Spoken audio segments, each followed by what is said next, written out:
Orvath Station floated at the edge of the Halian trade route like a giant metal city in space. Ships from every direction came and went, unloading cargo, passengers, and goods from faraway worlds. Inside, the station's main market was a maze of narrow walkways, packed with stalls selling all kinds of strange items, shining crystals, jars of glowing moss, and steaming pots of alien food. The air was full of voices speaking dozens of languages, the smell of oil and spices mixing into something both exciting and unpleasant. Jonas Hale walked through the crowd with his hands in his jacket pockets, keeping his eyes sharp. He was a salvage pilot, not a tourist, and he knew the market could be dangerous. Pickpockets worked the edges, and dishonest traders would try to cheat anyone who looked too curious. But Jonas had a reason for being here today. His ship needed a replacement coolant pump, and the market was the best place to find one without paying the high prices in the official shops. He passed a stall selling strange metal sculptures that looked like they were made from broken starship parts. Another stall had a table full of crystals that pulsed softly with inner light. Somewhere nearby, a vendor shouted the words, "Fresh plasma fruits," in galactic common, drawing a crowd of hungry customers. Jonas's boots clicked against the metal floor as he turned into a quieter row. Here the stalls were smaller, and the traders spoke in low voices. He noticed cages stacked against one wall, each one holding different alien animals, some with bright feathers, some with shimmering scales. Most of them were small, no larger than a house cat. He was about to keep walking when one cage caught his eye. Inside, curled in the corner, was a small figure with reddish-gold fur and a bushy tail. At first, Jonas thought it was just another exotic animal for sale, but then she looked up. Her eyes were a deep amber color, intelligent and full of fear. Her hands, not paws, gripped the bars tightly. The tag on the cage door read, "Luxury meat, Vulpine breed, extremely rare." Jonas froze. He had seen rare alien species before, but something about this one felt wrong. She wasn't just an animal. Her eyes followed him like she understood him. And then, in a voice so soft he almost thought he imagined it, she spoke. "Please, help me," she whispered, her words broken but clear in galactic common. Jonas's chest tightened.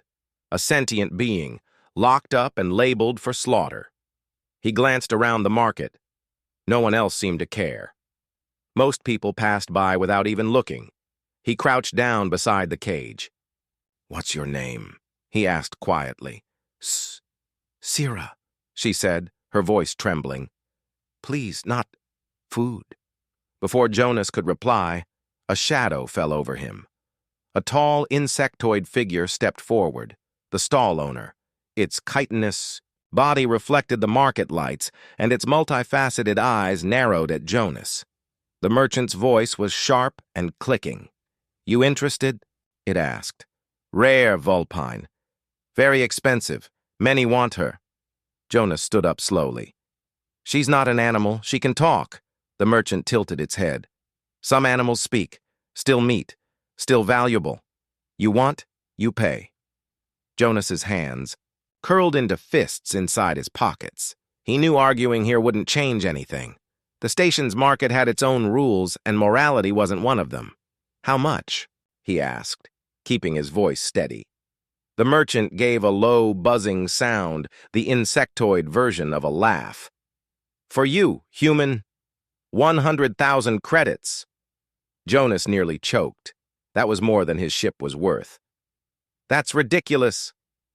"Rare things cost more," the merchant said. "If you cannot pay, step aside. Other buyers waiting." Jonas glanced at Sira again.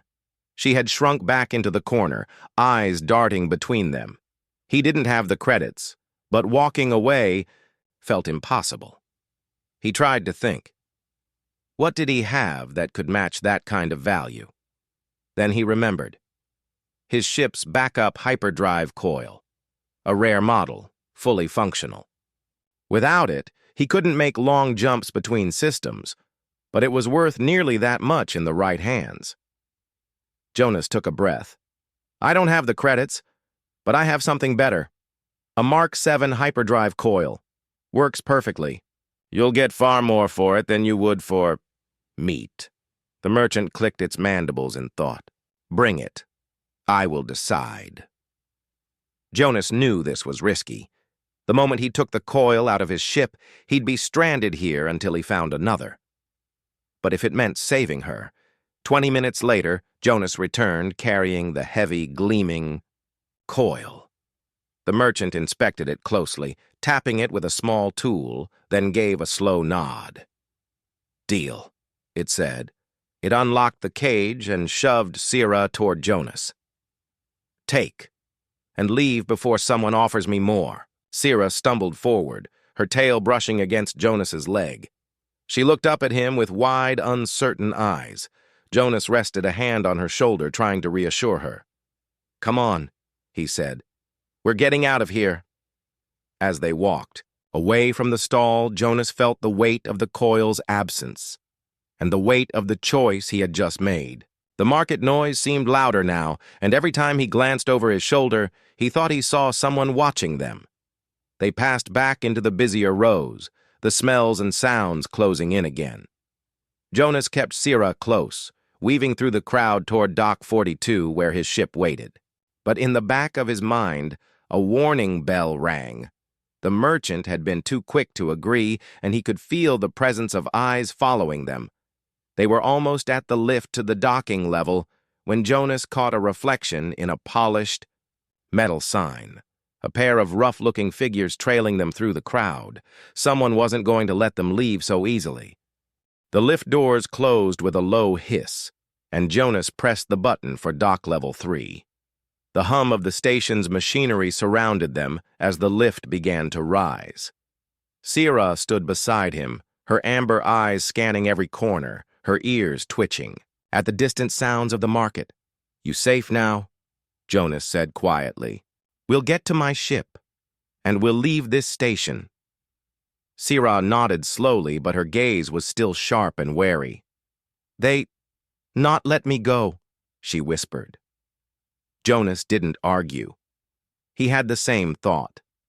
The merchant's quick acceptance of the deal had been suspicious, and the two shadowy figures in the market had not been random passers-by.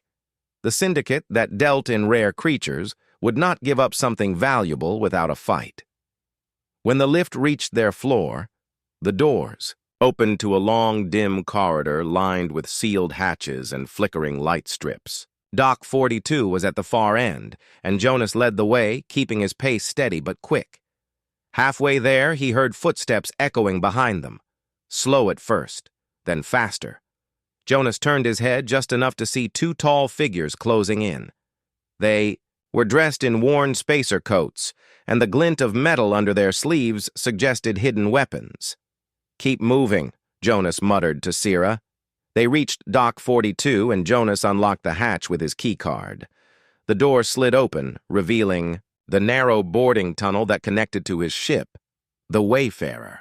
But before they could enter, one of the pursuers called out.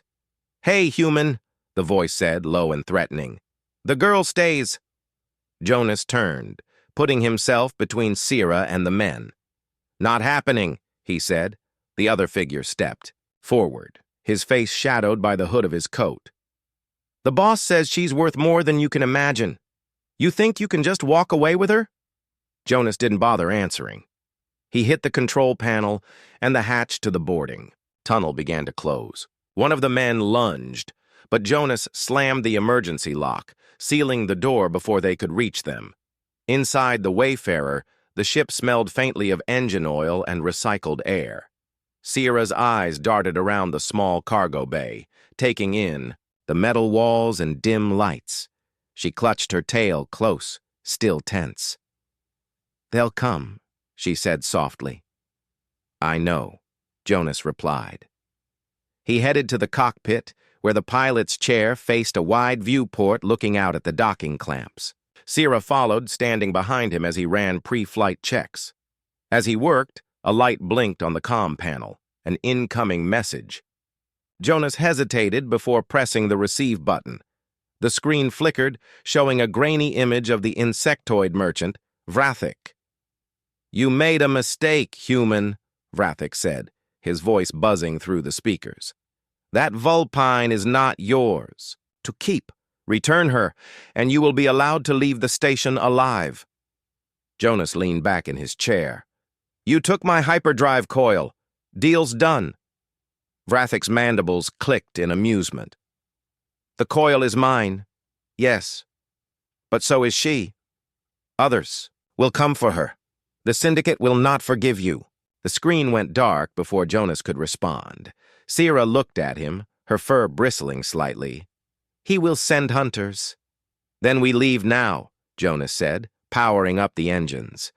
The hum of the ship grew louder, and the control screens lit up in shades of blue and green. He released the docking clamps, but before the ship could move, a warning flashed on the console. "Dock access denied." Station control had locked down their berth. Jonas swore under his breath. "They're blocking our departure." He pulled up a map of the station's internal systems. Most docking bays had security scans for outgoing ships, but Dock 42's maintenance tunnels led to an older, rarely used airlock. If they could reach it, they could detach manually and drift out before firing the engines. "Hold on," Jonas told Sierra. He cut power to the main systems to avoid detection and switched to auxiliary life support. The ship went dark except for faint emergency lights. They moved quietly through the cargo bay, opening a side hatch that led into the station's maintenance tunnels. The air here was warmer, heavy with the scent of grease and rust. Sierra followed closely, her soft footsteps making almost no sound. Jonas could hear faint voices ahead, station workers or maybe more Syndicate members. He slowed, pressing himself against the wall as two figures passed in the dim light. They didn't see him. Finally, they reached the old airlock. Jonas keyed in a manual override, and the door groaned open. Beyond it was the narrow connection to the Wayfarer's emergency docking hatch. As soon as they were inside, Jonas sealed the hatch behind them. "We're almost clear," he said. Back in the cockpit, he powered up the ship again. This time, without station control monitoring the emergency hatch, there was no lockdown. The clamps released with a loud clank, and the Wayfarer drifted free. Of Orvath Station, Jonas waited until they were several hundred meters away before engaging the main engines. The stars outside shifted as they accelerated into open space. Sierra stood behind him, her shoulders relaxing slightly for the first time. "We gone?" "For now," Jonas said. "But they'll come after us. I gave them something valuable, and they still want you. That means you're worth more than a hyperdrive coil, and that worries me." Sierra looked down at the floor. "I not tell you yet. Not safe. But you saved me. I will help you too." Jonas met her gaze in the reflection of the cockpit glass. "Then we'd better be ready, because I think we just made some very dangerous enemies." Outside, Orvath Station grew smaller against the black of space, its ring of lights fading into the distance. But Jonas couldn't shake the feeling that somewhere out there, ships were already plotting a course to hunt them down, and the price of mercy was only just beginning to be paid. Space stretched endlessly outside the Wayfarer, but Jonas knew they couldn't relax. Even though they had slipped away from Orvath Station, the merchant Vrathik had been right about one thing. The Syndicate wouldn't simply give up. Jonas kept his hand steady on the controls, eyes scanning the sensors. Every few seconds he glanced at Sierra, who sat in the co-pilot seat. She was quiet, her tail curled around her knees, but her ears twitched at every sound the ship made. "You're not used to space travel, are you?" Jonas asked. She shook her head. "I lived in forest, on my home world. Sky was open, but not like this. Too much dark here. Jonas almost smiled. The dark can be dangerous, but it's also where you hide best. He was about to plot a jump to the next system when the proximity alarm went off. A red light flashed on the control panel. Jonas tapped the display and saw a blip appear on the scanner, a small, fast vessel approaching from the station's direction. "They found us," he muttered. Sierra leaned forward, her amber eyes narrowing at the display. "That is Hunter ship. I know it." "How far can they track you?" Jonas asked quickly. "If they have my scent, my energy signature, they can follow far," she said. "But I know a place to hide. Dangerous, but better than being caught." Jonas gave her a sharp look. "Where?"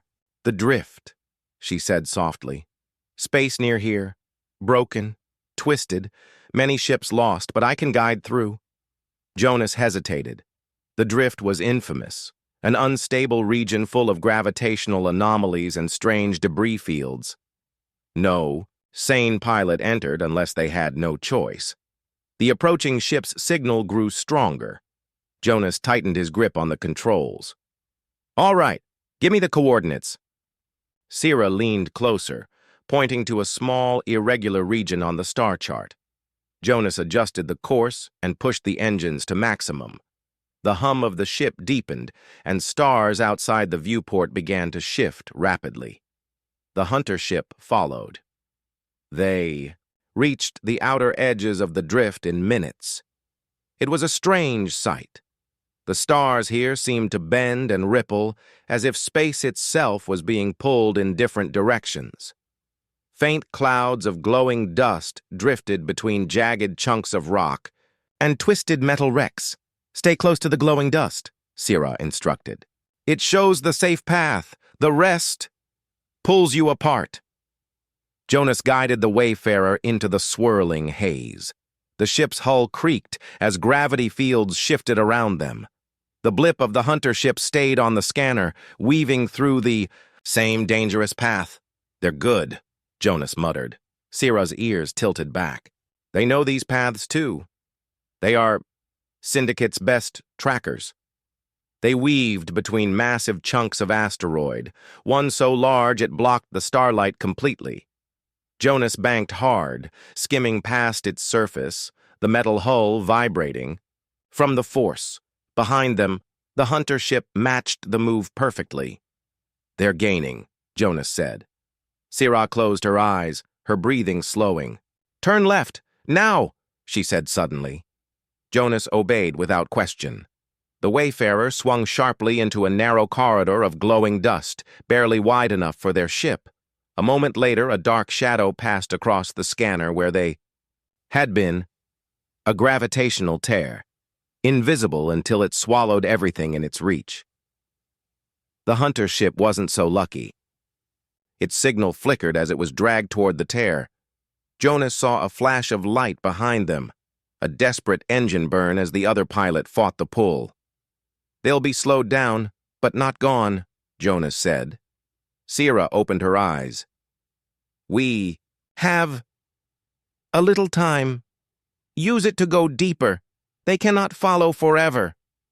Jonas nodded, but he didn't relax. The drift wasn't safe for them either. He kept the ship moving through the twisting maze, following Sierra's calm instructions. After another 20 minutes, they found a pocket of still space, a rare open zone where the gravitational distortions didn't reach. Jonas cut the engines and let the ship drift silently. The quiet felt heavy after all the noise and alarms. Sierra sat back, letting out a slow breath. "You're good at this," Jonas said. She looked at him curiously. "Flying?" "No. Surviving," he replied. For a moment, a small smile touched her face, but then she glanced away. "I had to be." Jonas didn't press. He knew she was holding back part of her story. Trust took time. He checked the sensors. No sign of the hunter ship, at least for now, but he also saw something else. A faint distress signal, barely strong enough to register. "It's coming from deeper in the drift," Jonas said. "Probably an old automated beacon." Sierra tilted her head. Could be trap. It could also be someone who needs help, Jonas replied. And if we find them, maybe they know a way out faster than you do. After a long moment, Sierra gave a slow nod. We go, but careful. Jonas powered up the engines again, guiding the wayfarer toward the faint signal. The glowing dust thickened, and the shapes of wrecked ships began to appear in the distance, twisted metal hulls, shattered cargo containers, and the silent bones of vessels that had been here for years. The distress signal grew stronger, and soon they saw the source, a small freighter, half buried in drifting rock. Its hull was scorched, and one side had collapsed inward, but the cockpit lights still flickered weakly. Jonas brought the ship alongside it.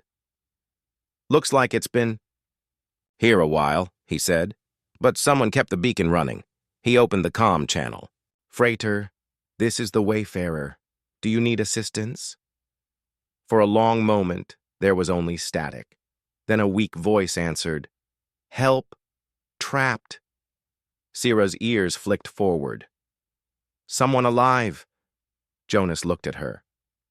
Could be a survivor. Could also be bait. Either way, they had to make a choice. Turn away and stay safe, or investigate and risk everything. Jonas glanced back at the drifting shadows of the drift outside. If it were me in there, I'd want someone to check. He began preparing the docking hatch.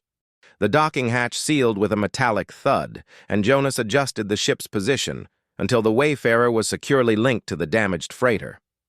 A low hiss filled the air as the pressure equalized.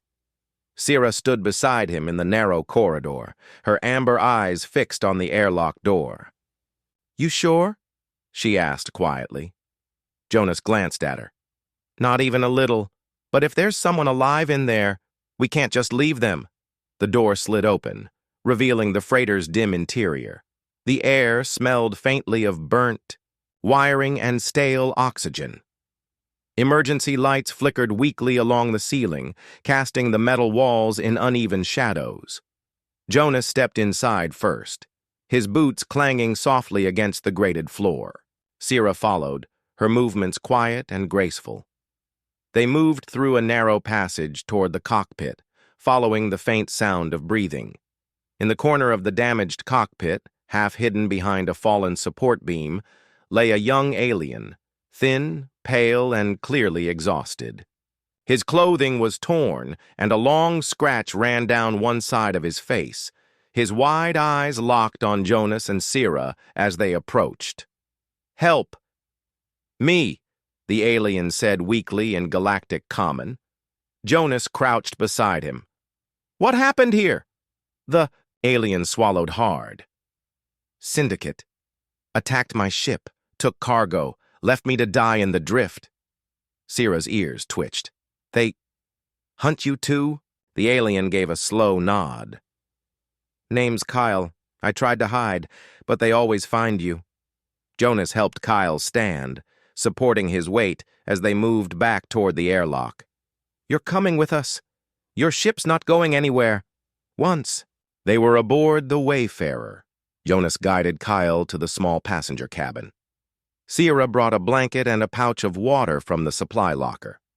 Kyle drank slowly, then leaned back against the wall, his eyes half closed. You're lucky we found you, Jonas said. Kyle gave a faint smile. Maybe, or maybe unlucky, if the Syndicate's after you too. Jonas didn't answer. He could feel the weight of that truth. 3 people now on his ship, all connected by the same dangerous enemy. Later in the cockpit, Jonas checked the ship's sensors. The Syndicate hunter ship was still missing from the scanner, but he didn't trust the quiet. They could have cloaked themselves or simply waited for him to make a mistake. Sierra joined him, standing with her hands resting lightly on the back of his chair. Kyle is young, but strong. He survived here long time. Jonas nodded. He's tough, and he's not just some random victim. He knows too much about the Syndicate. Sierra's ears shifted slightly. You think he's hiding something? Maybe, Jonas said. You're hiding something too. Sierra didn't speak right away. Her tail curled tighter around her legs and her eyes lowered. I will tell you, but not yet. Too many ears in space. Jonas almost smiled at her choice of words. Fair enough. Just remember, we're all on the same ship now. Secrets have a way of catching up fast. Hours passed as they drifted deeper into the drift, following the safest path Sierra could find. Jonas kept the engines at minimal power to avoid drawing attention, but that meant slow progress. The ship's systems hummed quietly, and the dim lights made it feel like they were hiding inside a shadow. Cale eventually made his way to the cockpit, moving carefully. Thanks for taking me in, he said. I don't have much, but I can help with repairs or navigation. Jonas glanced at him. You know this area well? Kyle nodded. I've been running from the syndicate for a year. I know where their patrols avoid, places too dangerous even for them. Sierra studied him carefully. Why they hunt you? Kyle hesitated. Because I stole something from them. Something important. Jonas leaned back in his chair. You're telling me you've been carrying syndicate property for a year? Cale's expression tightened. Not anymore. I hid it. If they catch me, they'll still think I have it. That's enough for them to keep chasing. Jonas rubbed the bridge of his nose. So now they're chasing you, and you've just joined the crew of a ship already on their list. That's great. Kyle gave a faint, tired smile. Misery loves company, right? The conversation was cut short by a sudden beep from the scanner. Jonas checked the display, a faint signal pulsing ahead of them. That's not the hunter ship, Jonas said. It's something else. Sierra leaned closer. It's moving, slowly. Jonas adjusted the course to intercept. Soon, a shape emerged from the haze, a large cargo hauler drifting without power. Its hull was pitted and scorched, but the markings were still visible. A commercial transport, not a warship. No life signs, Jonas said, scanning it. But the cargo bay is still sealed. Cale's eyes sharpened. Could be supplies. Or traps. Jonas weighed the risk. Supplies were low. They had more mouths to feed now, and the drift didn't exactly have convenience stations. If the hauler carried food, fuel, or spare parts, it could mean the difference between survival and disaster. All right, Jonas said. We check it, carefully. They approached the hauler, linking to one of its side hatches. Inside, the corridors were silent except for the faint creak of metal. Their helmet lights cut through the darkness, revealing floating scraps of cargo netting and loose containers. In the main cargo hold, Jonas saw the prize, rows of sealed supply crates stacked neatly against the wall. Each one was stamped with the universal symbol for long-term provisions. Jackpot, Cale whispered. But before Jonas could agree, Sierra's ears shot up. Someone here, she said suddenly. From behind one of the crate stacks, a small shadow darted away. Jonas raised his light and saw a young figure, no older than a teenager, scramble toward the far corner. Wait, Jonas called. We're not here to hurt you. The figure stopped, turning slowly. It was a human boy, thin and pale from lack of sunlight. His clothes were worn, and his eyes carried the same guarded look Jonas had seen in Sierra and Cale. You're real? The boy asked quietly. Jonas nodded. We're real, and you're coming with us. Back on the Wayfarer, the boy sat in the passenger cabin eating a ration bar like it was the first meal he'd had in days. His name was Leo, and he'd been hiding on the cargo hauler since its crew abandoned it months ago. Jonas stood in the cockpit, looking out at the endless haze of the drift. Now, there were 4 souls aboard his ship, each one a survivor of the syndicate's cruelty, and with every rescue, he knew the danger chasing them grew sharper. The morning sun painted the forest in golden light, but for Daniel and Lyra, the warmth felt thin. The events of the last night still hung in the air like an invisible weight. They had barely escaped the patrols, and now every rustle in the bushes made them pause. Daniel's backpack was heavier now, not because of supplies, but because of the responsibility he carried. Lyra walked beside him, her steps light but her ears turning at every sound. Her eyes held that wild alertness he had seen in foxes back on Earth, though hers were sharper, filled with both instinct and intelligence. "We'll reach the ridge by midday," Daniel said, breaking the silence. "From there, we should be able to see the valley." Lyra gave a small nod, but her gaze stayed fixed on the tree line ahead. "And you think your friends will help us?" "They're not exactly friends," Daniel admitted. "More like people who owe me a favor. But they're the kind who don't ask too many questions." Lyra tilted her head. "That sounds like the kind who ask later." A faint smile tugged at his lips. "Probably. But by then, we'll be far from here." They continued on, weaving between towering alien trees whose leaves shimmered with a strange silver-green hue. The air smelled faintly of pine mixed with something metallic. Every so often, they'd pass patches of flowers that seemed to hum when the wind touched them. Lyra would glance at them with recognition, but she didn't slow to explain. By the time they reached the ridge, the forest had begun to thin. Daniel crouched behind a thick trunk and scanned the valley below. He saw open meadows, a winding river, and, in the distance, a thin column of smoke. "That's not natural smoke," he said. "That's a campfire." Lyra followed his gaze. "Is it your people?" "Not mine," he said quietly. "Could be patrols, could be scavengers." He pulled out his small binoculars and adjusted the focus. Through the lens, he saw 4 figures around the fire. 2 in local militia gear, the others in civilian jackets. They had weapons close at hand. "They're blocking the river crossing," Daniel muttered. "We can't go around without losing." "A day!" Lyra's ears twitched. "Then we don't go around, we go under." Daniel gave her a puzzled look. She pointed toward the northern edge of the meadow. "The river there, it runs through an old tunnel. My people used it long ago to cross without being seen. It's not safe, rocks can fall and water is strong, but it's hidden." Daniel studied her for a moment. "You know the way?" "Yes," she said simply. He exhaled. "Then that's our route."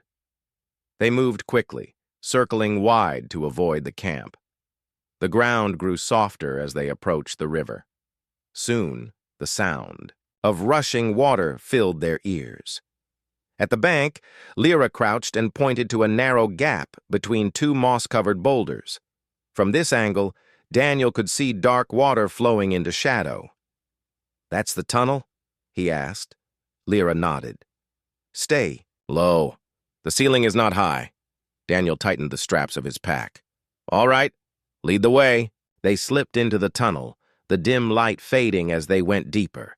The water was cold and reached up to Daniel's knees, the current tugging at him with a steady pull. The air smelled damp, and every drip from the ceiling echoed as they moved. Lyra glanced back to check on him. "You're slower than I thought." "I'm carrying the food," he said through clenched teeth, keeping his footing on the slippery stones. Halfway through, they heard voices above, muffled but close.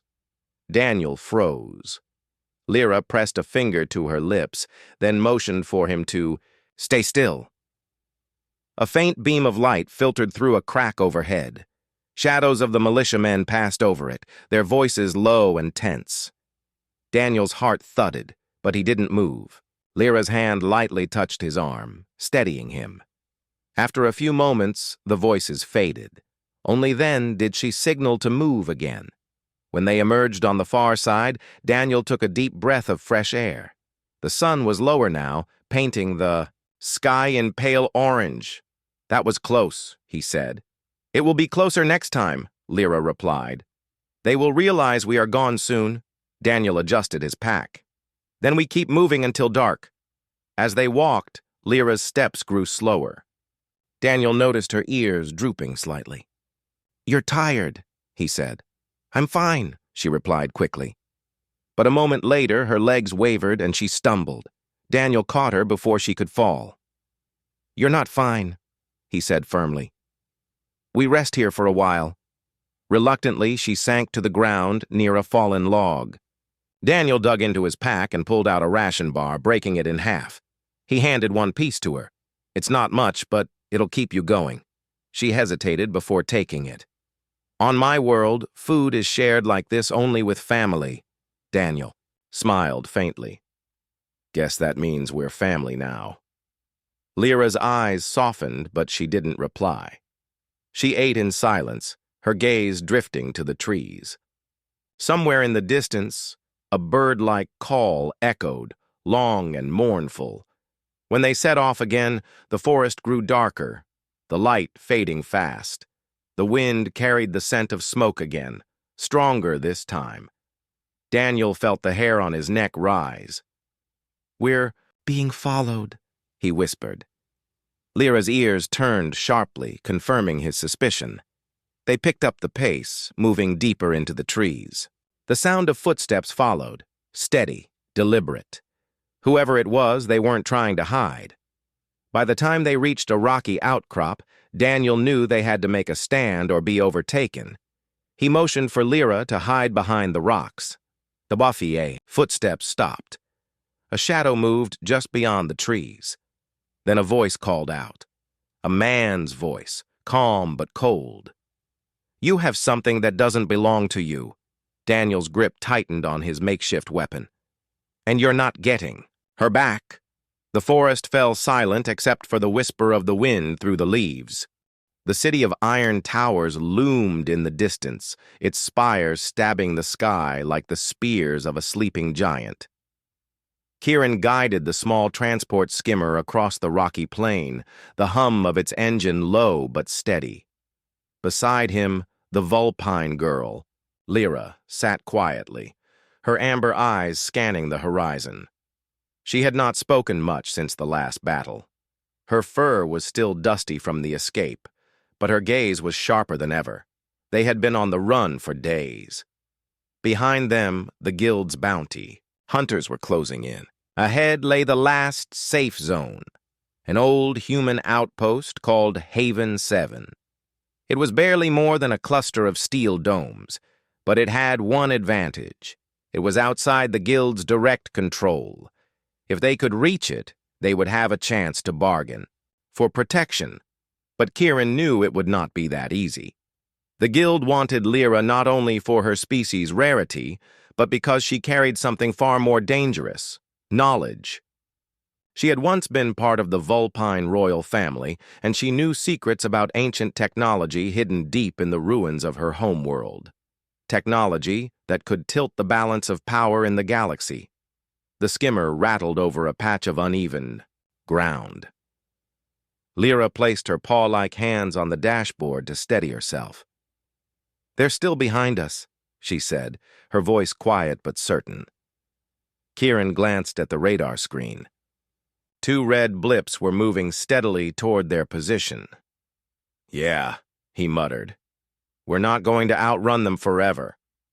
"Then we should not run," Lyra replied, her ears flicking back slightly. "We should make them stop." Kieran almost laughed. "That's easy for you to say. They've got armored hovercraft and pulse cannons. We've got, well, this." He tapped the dashboard of the aging skimmer. Lyra turned her gaze toward him. "You have more than that, Kieran. You have human cunning. And I have my people's memory." Kieran's eyes narrowed. "What are you thinking?" She leaned closer, her tail twitching once. "There is an old mining tunnel beneath the mountains. It is dangerous, but it will lead us to Haven 7 faster than the open road. The bounty hunters will have to slow down to follow us, and in that darkness, their machines will be less useful." Kieran's fingers tightened on the controls. He didn't like the idea of going underground in a place he'd never seen, but she sounded confident. "All right," he said finally. "Point me to the entrance." They reached the base of the mountains just as the sun dipped below the horizon. The air grew colder, and the shadows stretched long. Lyra guided him to a jagged opening hidden behind a cluster of boulders. It looked like the mouth of a beast frozen in mid-roar. Kieran brought the skimmer to a halt and shut down the engine. The two of them stepped out, their boots crunching on loose gravel. The air smelled faintly of metal and something older, like the bones of the earth itself. As they moved inside, the tunnel walls closed in around them. Their only light came from the small lamp attached to Kieran's wrist guard.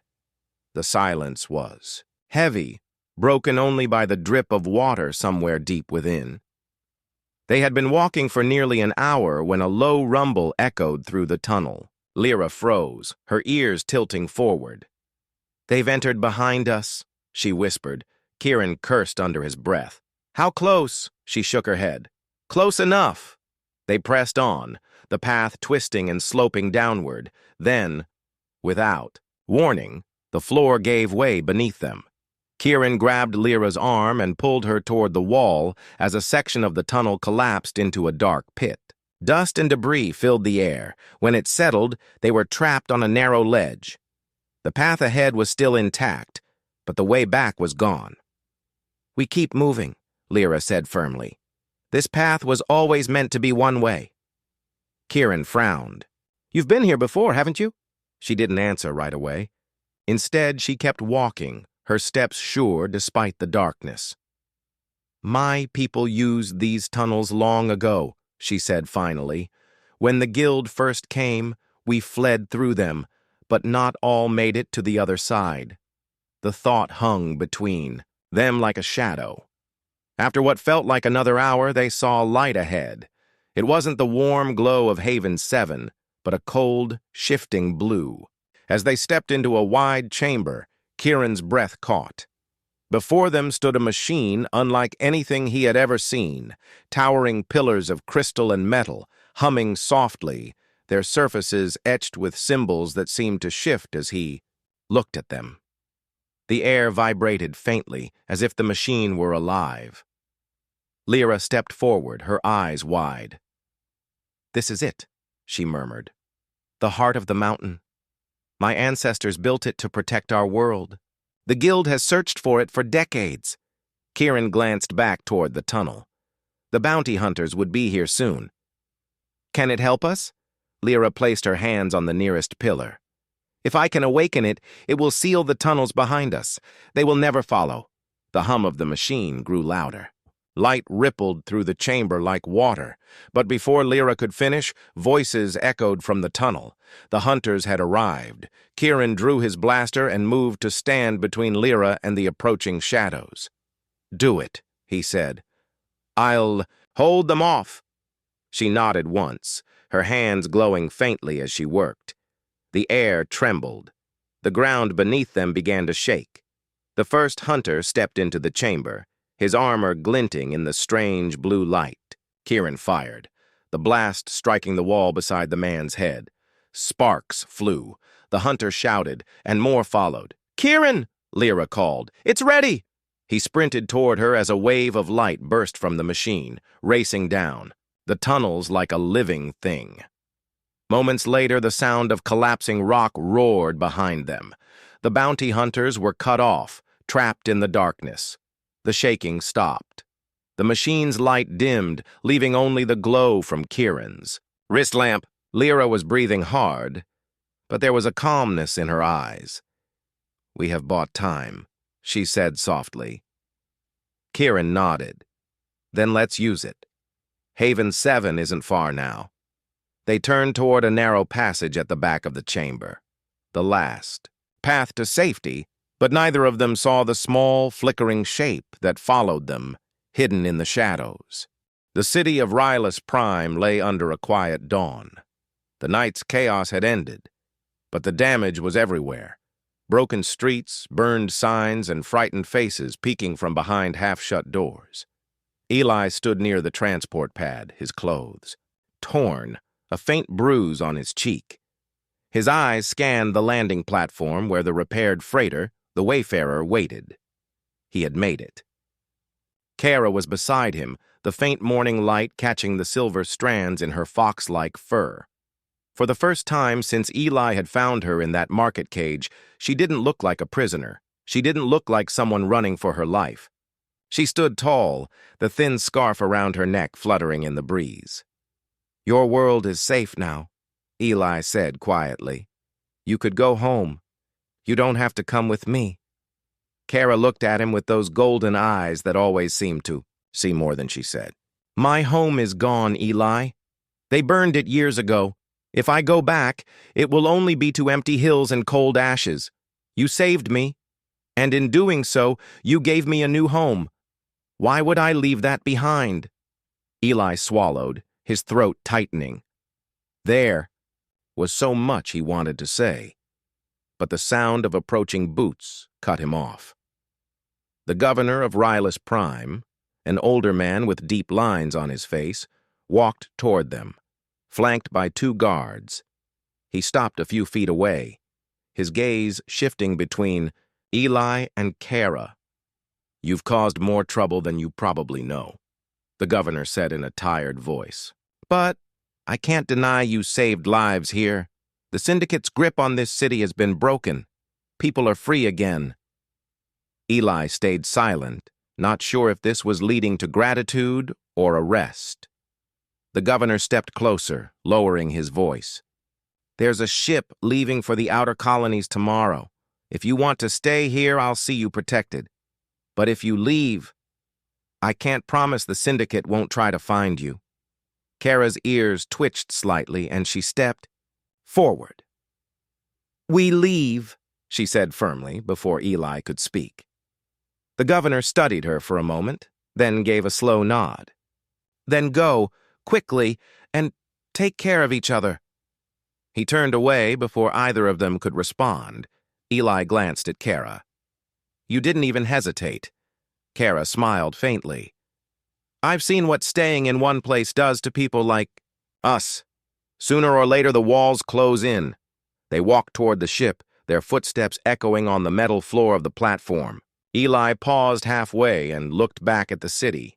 He had fought for strangers here. He had risked his life for someone he had met in a cage.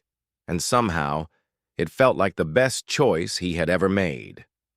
Inside the freighter, the hum of the engines filled the air. The pilot, a cheerful man with oil stains on his hands, nodded at them. "You two ready? Once we take off, we're gone for good." Kara settled into a seat by the window. "Ready?" Eli sat beside her, fastening his harness. "So where to now?" Kara tilted her head thoughtfully. "Somewhere far, somewhere they've never heard of me, or you. A place where we can just be people, not fugitives." The ship's engines roared to life, and the ground began to drop away. Through the window, Rylus Prime grew smaller until it was just another world in the black ocean of space. For a while, neither of them spoke. Then Kara said quietly, "Back in the cage, I thought my life was already over. You didn't just free me, Eli. You gave me something I thought I would never have again. Choice." Eli looked at her. "And now?" She turned her gaze toward the stars. "Now, I choose to live." The freighter cut through the silence of space, heading toward the edge of the known systems. In that vast emptiness, the possibilities felt endless.